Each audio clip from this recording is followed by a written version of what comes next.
यादव को घेरने भाजपा ने बिछा दिया है जाल। मोदी योगी के रास्ते में आ रहे अखिलेश, मचा रखा है राजनीति में कलेश।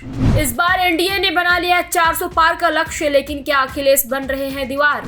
जिस पिच से अखिलेश यादव ने अपने सियासी करियर का आगाज किया था, वहां से दूसरी पारी में उन्हें जीत का चौका लगाने से रोकने के लिए भाजपा मजबूत घेराबंदी करने में जुटी है। अखिलेश यादव को अपनी ही सीट कन्नौज में फंसाए रखने के इरादे से भाजपा ने मजबूत फील्डिंग सजाने शुरू कर दी है।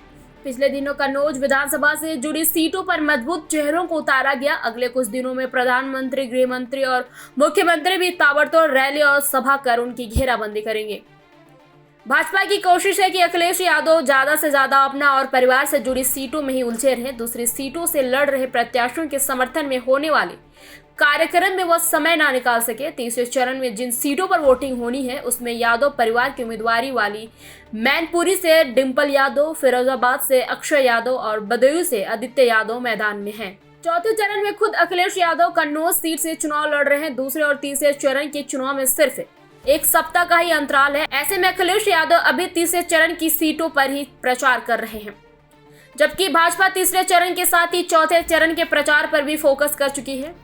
इसी कड़ी में प्रधानमंत्री नरेंद्र मोदी 4 मई को कानपुर में होंगे तो 5 मई को इटावा में। भाजपा ने इस बार प्रधानमंत्री की सभा इटावा में लगवाने का खाका बनवाया है। 5 मई को प्रधानमंत्री इटावा जिले की भटथरा विधानसभा क्षेत्र में आयोजित रैली में शामिल हो सकेंगे। इस क्षेत्र की खास बात यह है कि इसके पास में कन्नौज लोकसभा क्षेत्र में आने वाले विधूना विधानसभा सीट पड़ती है। विधूना पर इस समय सपा का कब्जा है। लोधी बहौल सीट से प्रधानमंत्री इस वर्ग को साधने के साथ ही कन्नौज, इटावा, मैनपुरी और फर्रुखाबाद भी साधेंगे। न सिर्फ आसपास के इलाकों में बल्कि कन्नौज में भी भाजपा अपना माहौल बनाने के लिए खाका तैयार कर चुकी है। इस कड़ी में गृह मंत्री अमित शाह 8 मई को पहुंचेंगे। भाजपा उम्मीदवार सुब्रत पाठक के नामांकन के दौरान उप मुख्यमंत्री केशव प्रसाद मौर्य ने यहां से सपा को ललकारा था। नामांकन से ठीक पहले उप मुख्यमंत्री ब्रजेश पाठक भी यहां बूथ अध्यक्षों के सम्मेलन के बहाने सपा को घेर चुके हैं।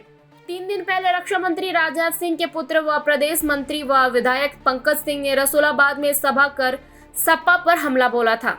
अखिलेश 12 वर्ष बाद फिर से इस सीट पर चुनावी मैदान में उतरे। इससे भाजपा को चुनौती मिलने तय है। भाजपा को विकास, राष्ट्रवाद और कामकाज के सहारे फिर विजयश्री का भरोसा है। सपा ने पीडीए का नारा दिया है। हालांकि यहां उसकी जीत का आधार हमेशा से एमवाई ही रहा है।